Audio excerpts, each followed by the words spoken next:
Alright, so let's look at number 39. It says here we want to graph the equation y equals absolute value of x plus 14 by plotting points. Then we're going to reflect it over the y equals x line, and that will be the inverse. Whenever you reflect something over the line y equals x, then you have found the graph of its inverse. So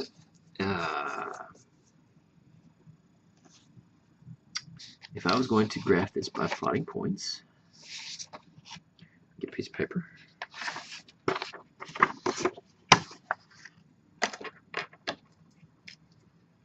Y equals the absolute value of x plus 14. So let's plot some points here. X and y. So if I plug a 1, a 2, a 3 in, what would I get?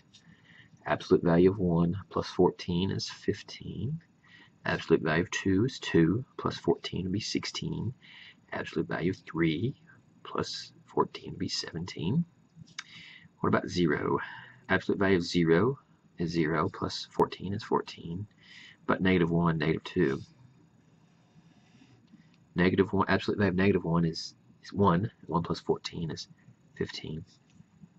Absolute value of 2 is 2, and 2 plus 14 is 16. So I've got some points here I can plot. Now they're fairly large points. So if I go on this, I've got a piece of grid paper here. I'm going to count off. I don't know if I have 1, 2, 3, 4, 5, 6, 7, 8, 9, 10, 11, 12, 13, 14, 15, 16, 17, 18, 19, 20, 20. Okay, so I've got quite a bit of graph here to work with. Let's see if I can do this. So 0, 14 would be the bottom of the V. Remember, it's a V shape. So 1, 2, 3, 4, 5, 6, 7, 8, 9, 10, 11, 12, 13, 14, 15. So I'm counting. There's my 5s. So 0, 14 will be right here. And then 1, 15.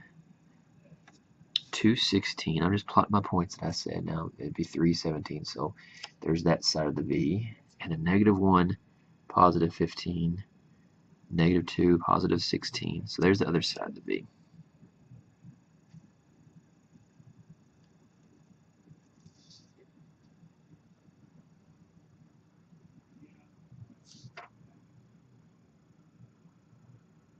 Okay, there's my V. Now the line y equals x. If you plot points at y equals x, what is y equals x? If you want to graph y equals x, well, find some points again, x and y. If the x is 1, then y equals 1. If x is 2, then y equals 2. So the points are basically the same. They're 1, 1, 2, 2, 3, 3, negative 1, negative 1, negative 2, negative 2. It's the diagonal line here.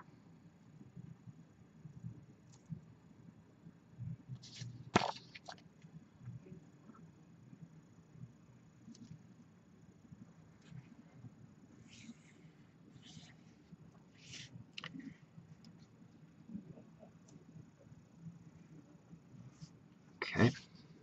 Now if I want to reflect this graph over the y equals x line, we need to figure out, well, how far away is it from this line and throw it over. Okay. So the other way to think about it, that's the way to think about it. So the other way to think about it is you are taking the point, say for instance 0, 14 here, and you're switching out the x and the y. The y equals, it's the line y equals x. So if I switch out the 0 and the 14, I get a reflection over the y equals x line. So what I need to plot is 14, 0. So 1, 2, 3, 4, 5, 6, 7, 8, 9, 10, 11, 12, 13, 14. I think that was 14. We count one more time. 1, 2, 3, 4, 5, 6, 7, 8, 9, 10, 11, 12, 13. There's 14, 0. So this point has been reflected over the y equals x line. Okay. This point right here was 1, 15. So now it becomes 15, 1. So there's 15, 1. This point here was 2, 16. So that would be 16, 2. And now this point right here was negative 1, 15. So then if I switch them, it'd be 15, negative 1. At this point right here was negative 2, 16. And if I switch them, that's what I do when I reflect over the y equals x line, it becomes negative 16, negative 2. So I still get that same V shape. It's just been reflected over that y equals x line. I just barely had enough graph to get that.